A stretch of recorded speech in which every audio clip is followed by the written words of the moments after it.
Action et point de vue.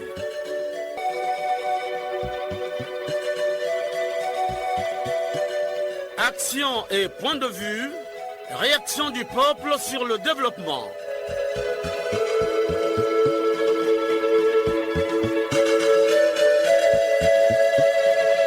Présentation, Omer Elenga.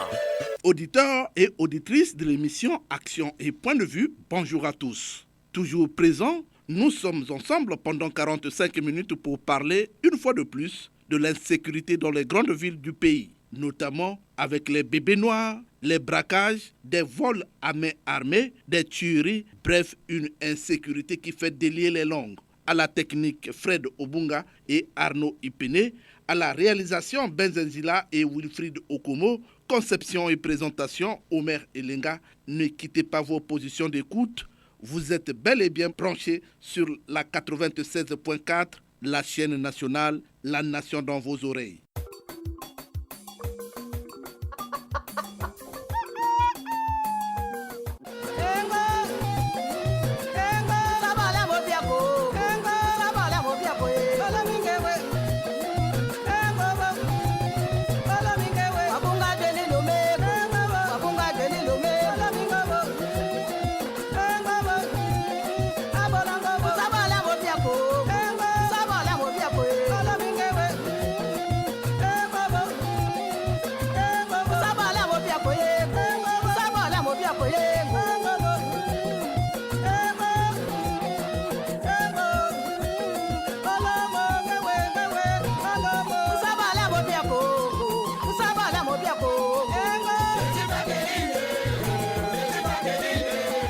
Chers auditeurs, une fois de plus, bonjour. Mettre au cœur du développement les femmes et les hommes, c'est l'un des objectifs du programme de gouvernement du président de la Nouvelle République. Il s'agit pour Denis Sassou Nguesso d'adopter les valeurs qui favorisent le développement. Ces valeurs sont le travail, la rigueur, la discipline, la responsabilité, la conscience, la probité, l'esprit d'entreprise, la volonté de réussir, le goût de l'effort soutenu et l'amour de la patrie. Chers auditeurs, l'insécurité, oui, l'insécurité dans les grandes villes du pays, on en parle toujours. Les bébés noirs sèment la panique, la terreur, volent, tuent avec des machettes tranchantes, sans pitié. Et pourtant, dans le programme du gouvernement, il est inscrit la lutte contre les antivaleurs au sein de la société, aussi bien par la conscientisation et l'adoption des nouvelles lois que par des sanctions administratives ou des condamnations judiciaires. Pourquoi alors le phénomène bébé noir reste toujours d'actualité? Les bébés noirs, oui, les bébés noirs, sont-ils plus forts que l'État? En tout cas, la question fait délier les langues. Les autorités de la gendarmerie et de la police ont publié une déclaration dans laquelle ils dénoncent les actes de braquage, de vol perpétrés par les bébés noirs. Je ne vous en dis pas plus, je vous propose un extrait de cette déclaration lue par le commandant de la gendarmerie, le général Paul-Victor Moigny. Ces bébés noirs étaient presque tous des mineurs, mais depuis, ces mineurs ont grandi avec le virus de la violence. Donc, ils sont devenus majeurs. Ils sont incontestablement responsables de leurs crimes et par conséquent passibles de subir les rigueurs. La lutte contre le phénomène dit bébé noir ne peut s'arrêter à la simple interpellation que nous faisons et à leur présentation devant le procureur de la République.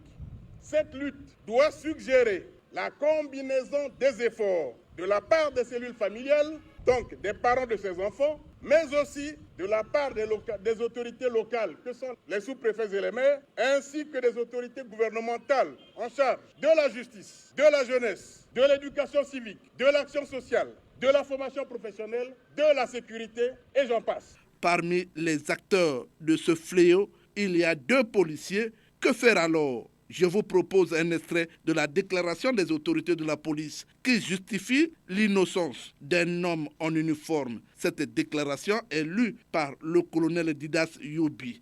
Concernant le vol à main armée, suivi des coups et blessures volontaires aggravées perpétrés à Mungali dans la nuit du 8 au 9 août 2022, au numéro 79 de la rue Djoué à Mungali, à 1h du matin, le commandant des forces de police a ordonné l'ouverture d'une enquête aux fins de traquer et de retrouver sans délai les présumés auteurs. Concernant le vol à main armée, voici les faits. Dans la nuit du 8 au 9 août 2022, à l'adresse sus-indiquée, 3 assaillants armés de machettes, après avoir escaladé le mur de clôture et brisé les baies vitrées de la porte principale, ont fait irruption dans la maison occupée par les dames Saïté Nina Karine Anaël, Ogodé Alice Michel et Poutou Stécia, toutes majeures de nationalité congolaise, les 2 premières résidentes en France et en séjour à Brazzaville depuis plus d'1 mois. Les assaillants ont grièvement blessé 2 d'entre elles à coups de machette avant d'emporter 2 sacs à main contenant 87 €, 4 315 000 francs CFA, des documents administratifs et 3 téléphones de valeur. Sur la base des renseignements recueillis et en application des articles 381 du Code pénal et 37 du Code de procédure pénale, 9 personnes ont été interpellées et 3 autres en fuite sont activement recherchées. Il sied de préciser que parmi les personnes interpellées figurent 2 agents de police. À la lumière des auditions, il ressort que le nommé Ngabe Bongo Belleville, alias Avi, actuellement en fuite, en est le cerveau penseur. Il a eu pour co-auteur et complice les nommés Mangalala Prince Junior, l'adjudant-chef de police Konga Alain, alias Alino, l'adjudant de police Eyaba Brice Séverin, alias Patou Kazis, Akuba Basuba Romaïk, Ekondi Didier, Eoundé Didier, Ibombo Konga Mistral et Beba Jude Jordan. Toutes les personnes actuellement gardées à vue seront présentées au procureur de la République. Par ailleurs, des vidéos d'audition des présumés délinquants circulent sur les réseaux sociaux mentionnant le capitaine Manounou Romuald alias Morgan et le brigadier chef Goulielé Herman Steve alias Choupé. Ces derniers ont été entendus régulièrement sur le procès verbal et il est établi qu'ils ne sont nullement impliqués dans l'enquête en cours. Cependant, une enquête administrative a été ouverte pour faire la lumière sur les faits relevés dans les vidéos. S'agissant d'eux ou des auteurs ayant posté ces vidéos sur les réseaux sociaux, il convient de préciser que cet acte porte délibérément atteinte non seulement à la dignité et à l'honneur des personnes exposées, mais aussi constitue une atteinte flagrante au caractère secret de la procédure telle que dispose l'article 11 du Code de procédure pénale. Par conséquent, au regard de la gravité de ces faits, une enquête a été ouverte pour retrouver le ou les auteurs en vue de prononcer des sanctions qui s'imposent. Il y a près de 2 ans, le ministre de la Sécurité publique avait pointé du doigt les parents des bébés noirs et les droits de l'homme. Réécoutons Raymond Zéphirin Mboulou, élément d'archives. Nous, ministère de la Sécurité et de l'Ordre public, c'est la crise sécuritaire. Dans la crise sécuritaire, il y a un aspect qui nous interpelle aujourd'hui, c'est celui des bébés noirs. Alors, donc, fort de tout cela, nous avons dit qu'il nous faut parler à la population. Il y a la délinquance, il y a des tueries, il y a des mauvais comportements. Des comportements que nous n'avons pas vécus, nous tous. Demain, on aura les droits de l'homme qui vont venir, alors qu'on tue les gens dans les quartiers. Ces gens des droits de l'homme n'existent pas, n'en parlent pas. Et voilà, c'est toujours contre l'État, c'est contre toujours les institutions que ces droits de l'homme apparaissent. Alors, pour que ces droits de l'homme n'apparaissent pas, il faudrait que nous tous, nous travaillons la main dans la main pour que nous puissions régler ce problème. Le Premier ministre Anatole Koloné-Makosso avait lui aussi réagi en ces termes. Nous l'écoutons. Tous ceux qui pensent qu'ils peuvent vivre hors la loi, en perpétrant des actes attentatoires aux libertés, à l'intégrité physique et à la vie de paisibles citoyens, rencontreront la rigueur de la loi. Nous serons intraitables sur ce point. Dans le même temps, en l'absence d'une politique pénitentiaire adéquate et en attendant la construction de centres de rééducation pour mineurs, nous mettrons en place un dispositif de justice restaurative. Dans cette perspective, un enrôlement des mineurs délinquants dans les casernes de la sécurité civile ou dans les structures militaires sous le couvert d'un appel citoyen permettra de les placer sous le contrôle de la seule autorité investie du pouvoir d'usage de la force légitime. De même, le procureur de la République avait lui aussi pointé du doigt les parents des bébés noirs. Okongakala, très en colère. Je suis venu m'adresser aux officiers de police judiciaire de la ville de Brazzaville pour mettre tout en œuvre, je dis bien mettre tout en œuvre pour éradiquer le phénomène des 10 bébés noirs qui se vivent dans Brazzaville et ses environs. Nous n'allons pas continuer à tolérer cet état de choses. Terminé. Nous mettons un terme à cela. Donc, tous ceux qui se rendront coupables des actes criminels seront traités comme tels. La loi, elle est dure, mais c'est ça la loi. Elle s'appliquera dans toute sa rigueur, sans complaisance, à l'égard des bébés noirs et de leurs parents, parce que les parents sont complices. J'ai donné l'ordre aux officiers de police judiciaire de la ville de Brazzaville d'interpeller tous les parents de ces bébés noirs et de les placer en garde à vue et de me les déférer le plus rapidement possible. Mais lorsqu'ils pillent, ils tuent les gens. Mais ces gens-là sont des victimes. Ne sont pas des Congolais, ne sont pas des hommes. Ah non, nous trouverons des formules. Je suis le procureur de la République, je le dis. Malheureusement, il y a 2 policiers impliqués dans ce groupe. Que faire alors? Le procureur de la République Okongakala réagit une fois de plus. Une police faible, affaiblie, incapable de riposter. Ça, c'est quelle police? La police doit être très politique. Mais ici, au niveau de la police, il y a maintenant des partis. Mais comment on va faire? Vous donnez les instructions, les ordres? Non, on ne respecte pas parce qu'on appartient à tel ou tel parti. Non, la police doit être républicaine, incolore, inodore. La paix, oui, la paix. Que pense Clément Mirassa, un responsable de l'opposition? Peut-on parler de la paix lorsque les Congolais découvrent que la force publique, dont l'une des missions essentielles est d'assurer leur sécurité, contient en son sein de nombreux braqueurs et des bandits de grand chemin occupant parfois des postes de commandement dans l'appareil sécuritaire? Chers auditeurs, la paix et la sécurité sont 2 concepts liés. Le téléphone sonne, les Congolais ont soif, les langues se délient. Nous sommes en ligne avec un auditeur qui fait sonner le téléphone. Allô? Allô? Bonjour, monsieur Omer. Bonjour, comment vous appelez déjà? Je suis monsieur Siasia Guy Aimé Parfait. Je vous appelle de Ngoyo, à Pointe-Noire. Alors, Siasia, vous êtes en direct sur la chaîne nationale. Aujourd'hui, nous parlons de l'insécurité dans les grandes villes du pays. Alors, à qui incombe la responsabilité? L'insécurité dans nos grandes villes, c'est la police qui ne fait pas le travail en complicité avec la population. Il nous faut des postes de police de proximité. Chaque quartier, normalement, devrait avoir un poste de police. Comme ça, dès qu'il y a une urgence, la population appelle le poste le plus proche et les gens interviennent. Vous voyez, par exemple, moi je suis à Ngoyo-la-Plaine. Ngoyo-la-Plaine, c'est un lieu où il y a beaucoup de bébés noirs, beaucoup d'insécurité, il y a le vol et tout. Mais le PSP est loin. On n'a pas de poste de gendarmerie ici. On n'a pas de poste de police ici. Donc on est abandonné à nous-mêmes. La direction de la police a fait un communiqué dans lequel il a dénoncé certains policiers qui sont là aussi inculpés dans ce phénomène de bébés noirs. Vous voyez, même quand on parle des Arabes et des Américains, mais il y a des policiers qui sont Arabes, des policiers qui sont Américains, c'est ça. Donc le tout part d'abord de là-bas. Donc au niveau de la police, au niveau de la gendarmerie, il faudrait qu'il y ait d'abord un grand travail de conscientisation. Les gens doivent savoir pourquoi ils sont policiers, pourquoi ils sont gendarmes, pourquoi ils sont militaires. C'est pas pour rançonner le peuple, c'est pour rançonner la population. Alors, monsieur Siasia, est-ce que la police a le droit de porter un démenti si ce n'est pas la justice? Non, la police n'a pas le droit. Il y a la justice qui est là. La police travaille pour la justice. Et la police est là pour faire appliquer les décisions de la justice.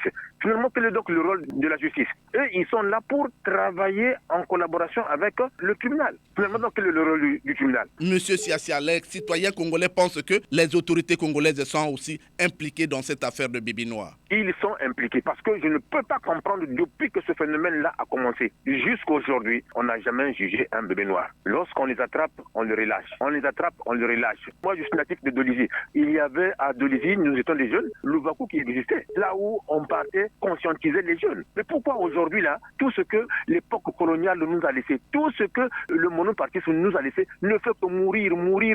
Ça, c'est le résultat de ce qui se passe. Je vous dis merci de votre participation, monsieur Siasia. C'est moi qui vous remercie, Monsieur Omer. Vraiment, je souhaite une longue vie à notre émission parce que c'est l'émission des voix de sans voix. Merci beaucoup. Bon week-end à vous. Merci Guy Siassia.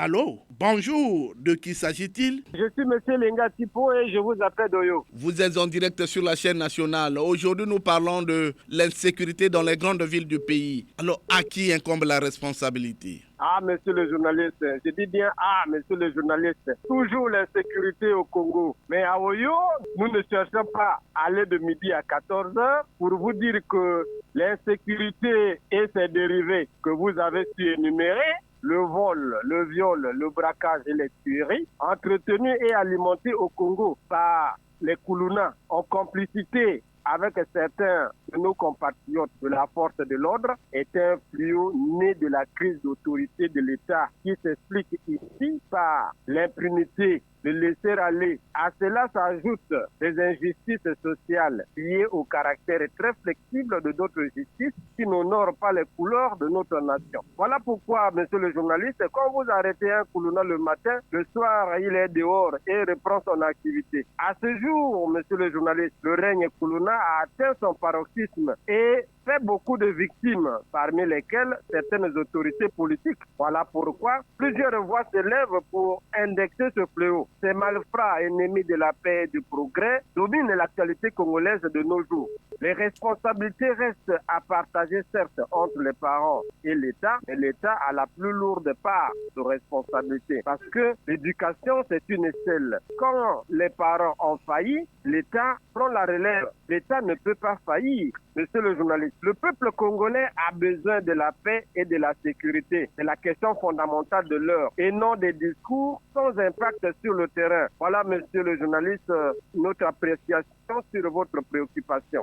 Elenga Tipo, monsieur le journaliste, est-ce que la police a le droit d'innocenter un policier ou c'est de la justice, non? Non, mais c'est la confusion des tâches, monsieur le journaliste. Mais tout ça là, nous comprenons que la société congolaise est mal gérée. Mais le policier, lui, il n'est que garant de la paix et de la sécurité des citoyens. C'est tout, il s'arrête là, il ne peut pas faire la justice. Donc ça, nous ne partageons pas ce point de vue. C'est vraiment erroné, mon cher ami. Le peuple congolais attend la sécurité et la paix au sens large. Le président de la République en a même décrié. Et c'est l'un des facteurs qui peut nous amener de l'avant. Certains citoyens disent que si on est arrivé là, c'est tout simplement parce qu'on a braqué chez un haut responsable. C'est pourquoi les langues se délient maintenant. Oui, mais c'est juste. Nous, à Oyo, nous avons fait la même observation. Voilà la raison pour laquelle il y a aujourd'hui beaucoup de voix s'élèvent. Parce que hier, les victimes du règne Kuluna n'étaient que les Congolais de la basse classe. Nous partageons le même point de vue. Elenga Tipo, je vous dis merci de votre participation. Bon, c'est à nous de vous remercier, mon cher ami. Et une fois de plus, longue vie à notre mission. Merci beaucoup. Merci, Jean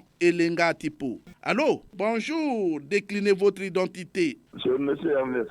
Monsieur Ernest, vous nous appelez de Brazzaville, non? De Brazzaville. Alors, la question à l'ordre du jour, c'est l'insécurité dans les grandes villes du pays. À qui incombe la responsabilité? Monsieur Merelenga, dans ce monde-là, qui est plus fort que l'État? Personne n'est plus fort que l'État. Le ministre de la Sécurité, on a parlé. Le directeur départemental de la police, on a parlé. Est-ce que quand ils parlent, là, ils appliquent? Ils n'appliquent pas. Quand ils les amènent dans les PSP ou bien, bon, on fait semblant de les amener à la zone d'arrêt. Bon, 12-13 jours après, ils ont relancé parce qu'ils sont capables d'un pays organisé, commandé. Ces petits là, d'événements là, ils ne peuvent pas que l'État infuse la sécurité. Ernest? Oui. Alors, 2 policiers inculpés dans ce scénario-là, est-ce que c'est normal? Mais tout ça, c'est la faiblesse de l'État, les gars. Mais pourquoi ne pas le mettre hors de la police? D'abord, le met en prison et il est radié. Mais aujourd'hui, la police qui porte un démenti, est-ce que la police a le droit de porter un démenti si ce n'est pas la justice? La police peut confier en dehors de la justice, les gars. J'accombe tout le temps là à l'État. Et l'État qui a commandé. Si on inscrit, faites ça, ils vont faire. Mais comme nous sommes un pays désorganisé, chacun fait ce qu'il veut. Ernest, oui. Je vous dis merci de votre participation. Merci de votre bien, M. Melenga. Merci Ernest. Le téléphone sonne toujours. Allô? Allô? Oui, bonjour. Bonjour, comment vous appelez déjà? Je suis Denglo Bernard Kanyokwa, je vous appelle de Brazzaville. Bernard Kanyokwa, vous êtes en direct sur la chaîne nationale. Aujourd'hui, nous parlons de l'insécurité dans les grandes villes du pays. Nous faisons allusion aux bébés noirs, au braquage, aux tueries. Alors, à qui incombe la responsabilité? Omer Elenga, pour cette question, pour ce phénomène de Koulouna, bébé noir, que sais-je encore, arabe, américain et autres, la responsabilité au premier chef incombe aux parents. Ensuite arrive l'État. L'État qui a la mission régalienne de protéger les personnes et leurs biens doit sécuriser les enfants de toute qualité, de toute obédience, de tout âge, parce que alphabète, analphabète, cultivé ou non cultivé, l'État a le droit de protéger les enfants et même les adultes. Alors, Bernard Kaniokwa, revenons sur l'actualité. Aujourd'hui, la police et la gendarmerie qui ont dénoncé un certain nombre de bébés noirs. Parmi ces complices, il y a 2 policiers cités. D'aucuns aussi disent que certains responsables sont dans cette complicité. Alors, que dites-vous? Monsieur Omer Elenga, les responsables sont les parents. Le Congolais, il est resté le même. Quand le feu lui arrive, il veut que ce feu-là arrive chez les autres. Quand c'est son enfant est arrêté, il pense que c'est l'autorité qui a envoyé, c'est le député, c'est le sénateur, c'est le ministre, c'est le DG. Bref, c'est tout le monde qui envoie les enfants faire. Ça, c'est au niveau des grandes villes. Mais au niveau des villages où on va dans la forêt tuer d'autres paisibles citoyens, ça, c'est aussi des responsables qui envoient. Non, une grande réunion, un grand conseil, un grand dialogue, parents d'élèves, forces publiques doit être tenu pour regarder au peine cette situation d'insécurité. Parce que l'État seul aujourd'hui ne peut rien. Bernard. Oui, Omer Elenga. Je vous dis merci de votre participation. Allô. Allô, bonjour. Oui, bonjour. Comment vous appelez déjà? C'est monsieur Emmanuel Massé à Pointe-Noire. Monsieur Emmanuel Massé, vous êtes en direct sur la chaîne nationale. Aujourd'hui, nous parlons de l'insécurité dans les grandes villes du pays. Alors, à qui incombe la responsabilité? Bon, la police interpellée en pareille circonstance et les collègues de la gendarmerie. Ces 2 corporations sœurs ont été créées pour assurer la sécurité des personnes et des biens. Le malheur, c'est la présence des policiers dans ces braquages. Ils font des études sur ce genre d'aspect. Alors, je suis étonné que ces collègues de la police, qui sont pourtant dans une très belle corporation, brillent par des actes regrettables ou répressifs. Aujourd'hui, les noms des cadres policiers sont cités par la presse et par des individus. Et alors, il y a des policiers qui sont républicains et d'autre part ceux qui sont attachés au gain facile. Car cela ne tienne. On dit souvent que dans 100 kilos de mensonges, il y a au moins 20 grammes de vérité. Alors, le peuple congolais est attaché à cette vérité-là, aux 20 grammes. Mais comme on parle de millions, à mon avis, ça ne doit pas être traité dans un commissariat ou dans une direction de la police. Sinon, les cadres les mieux placés pour gérer ce genre de dossier, c'est le collègue de la police judiciaire. Il faudrait que la justice intervienne obligatoirement. Le souci qui nous anime tous aujourd'hui, c'est de savoir quel genre de société allons-nous laisser à la nouvelle génération. Merci Emmanuel Massé. Allô, qui est au téléphone? Les Congolais sont aux aguets. Allô. Allô, comment vous appelez déjà? Bonjour, monsieur Omer, c'est monsieur Gilles Mesmer depuis Pointe-Noire. Bonjour Jules Mesmer. Alors vous êtes en direct sur la chaîne nationale. Aujourd'hui on parle de l'insécurité dans la ville de Brazzaville.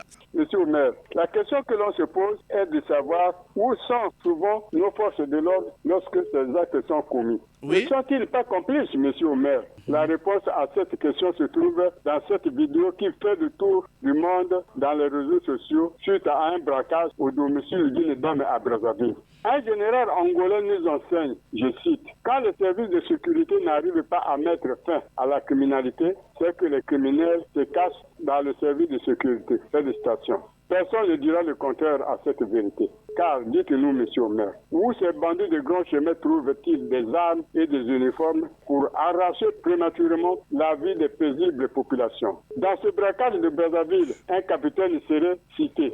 Pour quelle raison, monsieur Omer, les services de sécurité l'ont blanchi ou en lieu et place de la justice? Le mieux serait qu'il soit présenté devant les tribunaux qui sont les seuls habilités à prouver son innocence ou sa culpabilité. Non, monsieur Omer. Chaque acte qui se passe à Brazzaville, il y a toujours un élément de la force publique dedans. Ils sont tous responsables. Il n'y a pas de fumée sans feu, monsieur le maire. Je félicite encore une fois l'action que venait de faire le directeur de la gendarmerie et de la police pour pourvu que cela soit sincère et pérenne. Comme la gendarmerie est déjà rattachée à la sécurité, j'ose espérer que nous trouverons un peu la paix avec les bébés noirs et autres bandits de grands chemins. En clair, monsieur le maire, la grande responsabilité incombe à nos dirigeants, surtout ceux de la force de l'ordre, qui veulent nous faire croire qu'ils sont indispensables. Non, monsieur le maire, 80% incombe à la sécurité et 20% aux parents. Merci, monsieur le maire. Merci, Jules Mesmin, depuis Pointe-Noire. Merci beaucoup. Merci. Longue vie à l'émission et bonjour à tous ceux qui nous écoutent. Le téléphone sonne toujours. Allô? Bonjour. Bonjour, monsieur Aubert. Alors, vous êtes en direct sur la chaîne nationale. Aujourd'hui, nous parlons de l'insécurité dans les grandes villes du pays. Nous avons les braquages, les tueries, les phénomènes bébés noirs. À qui incombe la responsabilité? C'est vrai que depuis un certain temps, l'insécurité dans les grandes villes se fait ressentir. Donc, ceux qui commettent ces actes de vandalisme ne sont pas de bonne moralité. Et il s'agit là de la conséquence d'une éducation de base ratée. Bon, l'oisiveté serait aussi l'une des principales causes. Donc, cette forme de terrorisme reste impunie jusqu'à nos jours à cause de la police qui a visiblement failli à sa mission. D'accord? Alors, nous ne devons pas seulement avoir un regard sur la police, mais aussi sur le ministère de l'Éducation, de la jeunesse, celui de la formation professionnelle et qualifiante, et aussi celui de la justice, parce qu'à la base, il faut d'abord éduquer et former, et le ministre de la Sécurité publique doit prendre ses responsabilités en demandant, bien entendu, aux forces de l'ordre de se déployer massivement sur le terrain en organisant, je pense systématiquement, des patrouilles de routine, surtout dans des zones à risque. Et le ministère de la Justice doit aussi appliquer à la lettre les textes à l'encontre de ceux qui commettent ces actes-là. Parce que une punition sévère ne signifie pas seulement torturer ces bandits-là. Mais avec les textes, on peut les ramener à l'ordre pour assurer donc la culture des Congolais. Donc je pense qu'en agissant de la sorte, nous pourrons peut-être éradiquer ou encore réduire de manière progressive ces cas de violence dans notre pays. Monsieur Omer Elenga. Oui, monsieur Obéa, revenons à l'actualité. Il y a eu la gendarmerie et la police qui ont eu à publier un communiqué dans lequel ils dénoncent certains policiers. Après, c'est un démenti qui arrive. Ce que nous venons d'assister récemment, c'est un sketch, un vrai théâtre. Pourquoi? En procédure pénale, quand par exemple vous arrêtez des présumés auteurs d'un braquage et que pendant leurs auditions, ils ont eu à citer quelques responsables de la police et donc il revient au juge de prononcer la culpabilité ou l'innocence de ces présumés auteurs et aussi de ceux qui ont été cités comme complices. Donc cela ne revient pas à la police de prononcer l'innocence ou encore la culpabilité de ces gens-là. C'est un théâtre. Monsieur Ombéa, je vous dis merci de votre participation. Je vous en prie et excellent dimanche à vous et à tous les auditeurs de Radio Congo. Merci monsieur Ombéa depuis Saint-Benoît-Bundi. Allô? Bonjour monsieur Omer. Bonjour, comment vous appelez déjà? Monsieur Fortuné. Monsieur Fortuné, vous nous appelez de Ouesso? Depuis Ouesso. Vous êtes en direct sur la chaîne nationale. Aujourd'hui, nous parlons de l'insécurité dans les grandes villes. À qui incombe cette responsabilité, monsieur Fortuné? La responsabilité, aujourd'hui, on peut dire que c'est le gouvernement qui est incapable de faire son travail avec sa sécurité, monsieur Omer. Quand il y a l'insécurité, pendant ce temps que nous avons plusieurs corps, l'armée est là, la police, la gendarmerie, mais on n'arrive pas à mettre de l'ordre. Aujourd'hui, quand on connaît déjà le chef de file de ces braqueurs, on peut dire que la responsabilité incombe, c'est le gouvernement et sa sécurité, monsieur Omer. Fortuné? Oui, monsieur Omer. Alors, il y a eu l'inculpation des deux policiers. Après, on vient faire un démenti, il était innocent. Est-ce que réellement la police a le droit de porter un démenti si ce n'est pas la justice? Mais quand on voit dans tout ça, il y a aussi les hommes de la sécurité qui se retrouvent dans cette situation. Il y a des policiers qui sont en train de braquer. Monsieur Omer, ce qui se passe aujourd'hui, la sécurité n'est pas épargnée. Est-ce que la justice est capable de régler ce problème? Si on règle le problème, la justice peut se mettre aujourd'hui à régler le problème. C'est parce qu'on est allé replier sur ces uns responsables. Mais c'est les autres, là où il y a des tueries. La justice fait quoi, monsieur Omer? À Ouesso aussi, il y a les braquages, non? La sécurité est en train de faire ce travail. Quand les gens veulent se lever pour dire que les Américains et autres, la sécurité met la main sur les gares. Et puis, jusqu'à aujourd'hui, il n'y a plus d'histoire là à Ouesso. Au moment que ça a fini à Ouesso, l'histoire.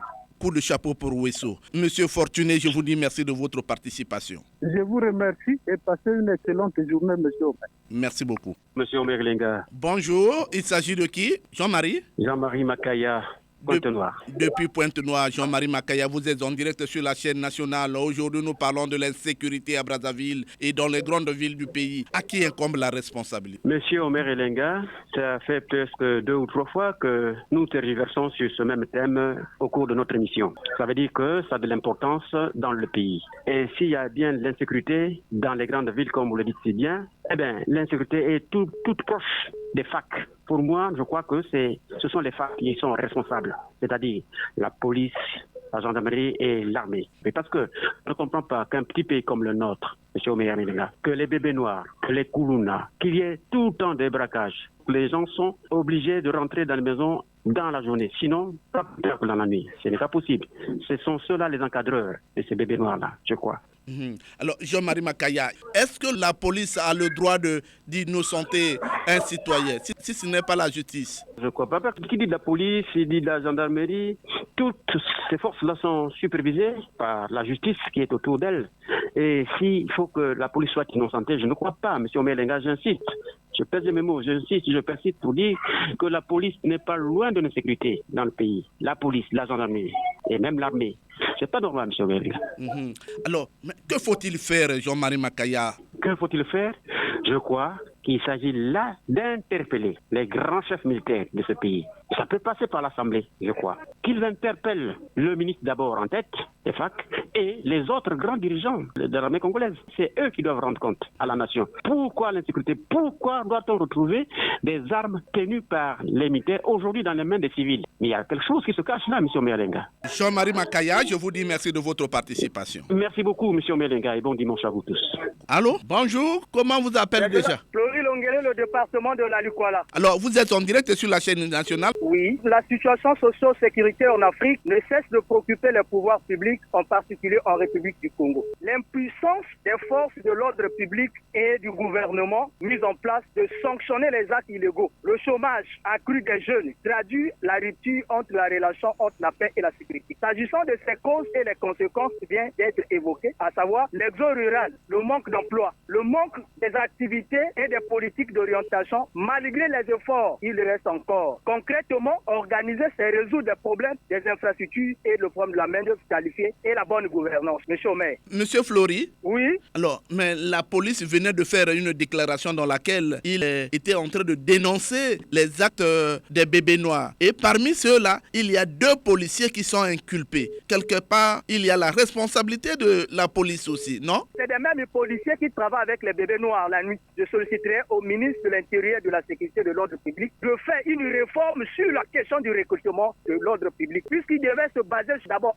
le manque de patriotisme pour ces gens. Ils travaillent au bénéfice de leur service. Ce sont des policiers, nous devons accuser, ce sont des policiers qui sont à la hauteur d'abord. Puisque les bébés noirs, ce ne sont pas des hommes qui sont descendus du ciel, ce sont des hommes. Pourquoi on a fait des cachots? C'est pour un acte moratoire. Il faut sanctionner les actes illégaux. Monsieur Longuele? Oui? Mais certains citoyens disent que les responsables de ce pays sont inculpés dans ce phénomène de bébés noirs. Monsieur Omer, même le monnaie était même plus mieux que ce que nous vivions aujourd'hui. Parce qu'on sanctionnait n'importe qui. Peu importe, lorsque vous détruisez ce qui est de bien de l'ordre public, ce qui est de l'État, peu importe votre statut, on vous fout en prison. Or, monsieur Omer, nous sommes dans un système où chacun ne respecte plus ce qui est le patrimoine de l'État. Nous sommes dans le laisser-aller. Le seul vaccin, c'est le président de la République. Quand tu sanctionnes, il y en aura. Mais sauf que ce qui est plus mieux, on ne triche pas avec le temps. Le temps rattrapera tout. Monsieur Omer. Monsieur Flori? Oui? Je vous dis merci de votre participation. C'est plutôt à moi de vous dire merci et je dis la Lukwala Tandele. Le téléphone sonne toujours. Allô? Allô, bonjour, monsieur Omer Elenga. Bonjour, comment vous appelez déjà? Lucien Bautier.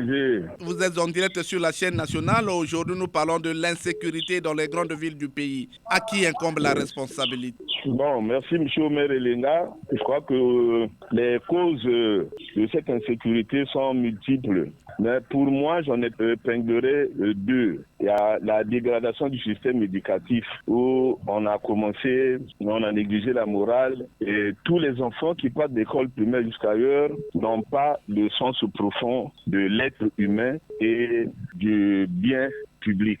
La deuxième raison principale, je crois que c'est la démission de l'État. Et moi, quand je parle de l'État, je vois toute une triade. Il y a d'abord l'État central, il y a nous, les parents, et puis la société elle-même. Donc, nous avons abandonné nos enfants. Ils sont tous presque oisifs. Il n'y a pas de distraction. Et pour eux, ils pensent que faire ce qu'ils sont en train de faire, c'est bon. Et puis, j'allais peut-être oublier le suivisme. On regarde ce qui se passe à la télé, on navigue dans les réseaux sociaux, on pense que copier le modèle des autres, c'est bon. Voilà pour moi les causes principales de cette insécurité. Ensuite, les parents qui abandonnent les enfants, pensent que les enfants peuvent faire ce qu'ils ont à faire. Et il y a aussi certaines personnalités qui semblent être les commanditaires de tous ces actes pour tirer profit. Donc les gens pensent que comme ça, facilement, on peut se faire de l'argent. Ils entretiennent des gangs. Et voilà, la conséquence aujourd'hui, c'est ce que nous vivons. Lucien Bokenge, revenons à l'actualité. Aujourd'hui, il y a eu la police et la gendarmerie qui ont fait un communiqué dans lequel ils dénoncent certains policiers qui sont inculpés dans ce phénomène de bébé noir. Après, c'est un démenti. Est-ce que c'est du droit de la police de démentir, si ce n'est pas la justice, non? C'est pas à la police de venir faire un communiqué pour dire un tel est innocent, un tel ne se reconnaît pas de ce nom. C'est pas à eux. Ils font leur enquête préliminaire, ils le déposent devant le procureur de la République qui est leur chef. Et à partir de là, le ministère public va regarder. Et lorsque un procès va s'ouvrir, il n'y a que comme ça que les responsabilités seront établies, les coupables seront connus, les innocents seront innocentés, M. Omer Elenga. Pour mon opinion, ils sont encore innocents. Donc, il n'y a que la justice qui va nous dire que tel général, tel colonel, tel ministre, tel administrateur est impliqué dans ce que on reproche dans l'enquête qui est en cours. Alors, Monsieur Lucien Bokenge, je vous dis merci de votre participation. C'est à moi de vous remercier après 2 semaines d'absence. Merci Lucien Bokenge. Terminons ces appels avec cet auditeur qui délie sa langue. Allô? Monsieur Omer Elenga.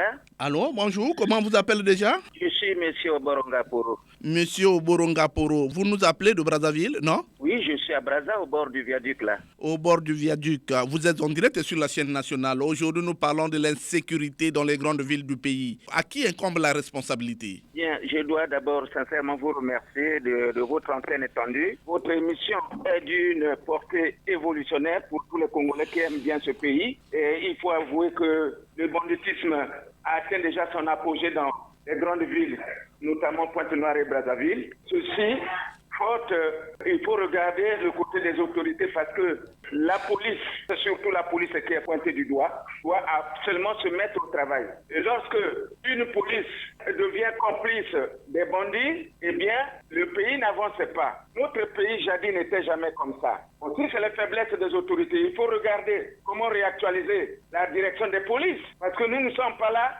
être à la merci des bandits qui nous attendent au coin des rues pour nous semer la désolation. Alors, en ce moment, on ne sait à quel effet être voué parce que la police, leur rôle, c'est protéger les personnes et leurs biens. Mais si on vit dans l'insécurité, dans notre propre pays, alors là, ce n'est plus normal.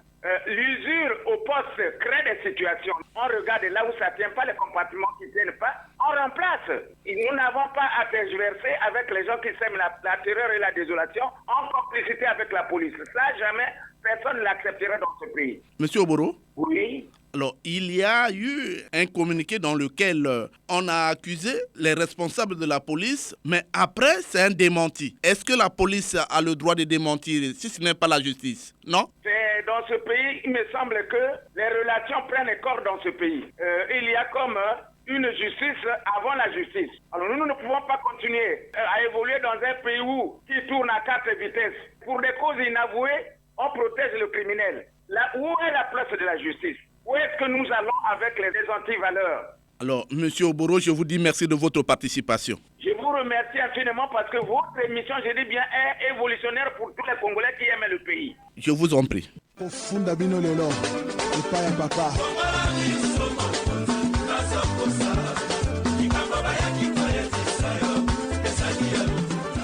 Les Congolais se sont exprimés au téléphone. Le Congolais Londa a aussi une réaction. On écoute les points de vue du Congolais Londa sans langue de bois. Ce phénomène remonte aussi des années de l'indépendance. Alors, devient donc incapable de retenir ces enfants qui sont en train de se déchaîner dans tous les quartiers de notre pays. S'il faut créer des pôles de secours, nous devons regarder ce qui se fait par exemple en face, d'où le phénomène a été aussi plus évolué en RDC. Les autorités ont pensé que au lieu de tuer ces enfants, comme nous le disons souvent à chaque bandit, une sanction, il faut le tuer. Eux, ils ont pensé qu'il faudrait nécessairement les réinsérer. Ces gens de délinquants, tels que les 650 qu'ils ont présentés là, mais on peut les amener, les déporter soit dans un département, on les donne du travail là-bas. On crée un centre de réinsertion où ils vont apprendre les différents métiers. Parce que ça fait quand même beaucoup d'années, parmi les délinquants, il n'y a pas seulement que les enfants de la rue, il y a aussi des diplômés sans emploi qui en ont un ras-le-bol. Depuis qu'ils ont terminé leurs études, ils ne sont pas intégrés. Aujourd'hui, les gouvernants disent que l'État-providence n'existe plus. Mais pourquoi on doit continuer à former les enfants qui n'ont pas un avenir? Pourquoi faut-il prolonger 5 ans à des gens qui sont déjà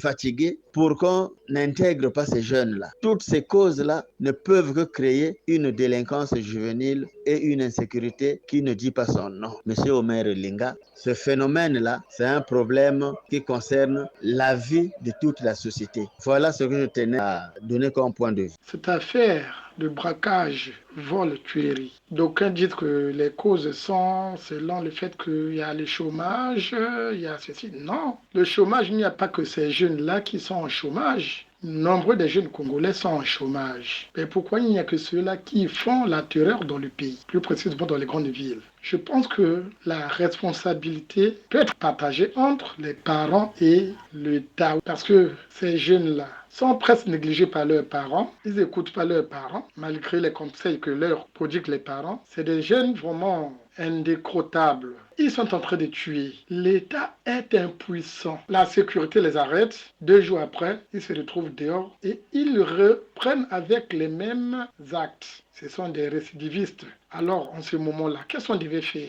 Pour mettre fin à cela, je pense qu'il y a un adage qui dit « Qui tue par l'épée doit mourir par l'épée ». Ce sont des jeunes que si vraiment on commençait à les tuer, peut-être qu'il y aura la calmie dans le pays. On ne peut pas continuer à supporter comme ça, à les bercer. Donc c'est comme si chez nous, l'anarchie prend maintenant sur l'ordre. Ça c'est l'anarchie. Mais nous sommes gérés par des autorités, le pays a des institutions, le pays a ceci. Pourquoi ne pas agir si réellement nos autorités aient pitié de leur population? Je pense que la meilleure solution serait de mettre fin à cela en les mettant hors d'état de nuire. Eh bien, regardez même dans les écoles aujourd'hui. L'école était un lieu de paix, là où on partait pour apprendre, là où on partait pour acquérir des connaissances, de devenir un responsable plus tard. Mais aujourd'hui, les jeunes y vont pour faire du n'importe quoi. S'entretuer entre eux, organiser des bagarres, ainsi de suite. Est-ce que c'est bien de faire comme ça dans un pays? C'est pas bien. C'est comme si le pays n'est pas bien gouverné. Le président de la République prône la paix comme étant son credo. Donc,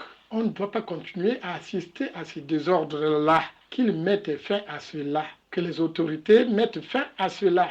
Dans un pays, le peuple souffre, l'État ne pense pas à cela. Il y a une insécurité. Non loin du PSP, on peut braquer quelqu'un, on fait appel à la police ne sort. Ça se fait que la police est impliquée dans tout ça. Cette démentie n'est pas valable. Elle n'est pas valable parce que la chose a été déjà faite. C'est devant le tribunal qu'on peut faire une démentie. La démentie ne peut pas se faire dans les médias. Non. Cette démentie n'est pas vraiment valable. Il faut que les concernés soient devant la justice. L'État est responsable de tout ça. Parce que actuellement, l'État n'est plus crédible vis-à-vis de ce qui se passe dans notre pays. Pas de crédibilité. L'État n'a pas d'autorité. Si l'État avait une autorité sur tout ce qui se passe, pourquoi pendant le mono, ces histoires-là ne se faisaient pas? Des gens se promenaient nuit et jour. Il n'y avait pas ces incidents. C'est ça. Le peuple est en train de subir. Où sont les droits de l'homme? Mais pourquoi si l'État prend la responsabilité d'enfermer les gens, les droits de l'homme partent? Ils sont où en ce moment-ci? Maintenant, si l'autorité administrative agit, les droits de l'homme sont. Donc les droits de l'homme sont complices, ils sont pour les bébés noirs. Merci. Je commencerai par dire que, historiquement, le premier cas de violence que les hommes aient connu est le crime de sang commis par Caïn sur Abel. Si aujourd'hui nous ne nous occupons pas de ces enfants par une éducation de qualité à tous égards, demain c'est ces enfants s'occuperont de nous de la pire des manières. Et nous le voyons déjà avec ces atrocités au grand jour. Le pire est à venir et il est déjà là. Ne soyons pas stupides à l'excès en fermant les yeux pour refuser de voir. Sauvons l'école. Il s'agit là d'une fiche directe. Si la police et la gendarmerie sont appelés à mettre de l'ordre, la justice doit jouer son rôle, son parti pris. Les Congolais sont à l'écoute et observent les faits avec une attention toute particulière. La paix et la sécurité sont les facteurs de développement sans lesquels rien, en tout cas rien, ne peut se faire. C'est la fin de cette production. Était à la technique Fred Obunga et Arnaud Ipene. La réalisation était assurée par Benzenzila et Wilfried Okomo. Omer Elenga, c'est moi. Bon dimanche aux auditeurs de Vaux et Mbomo dans la cuvette ouest. Au revoir et à très bientôt.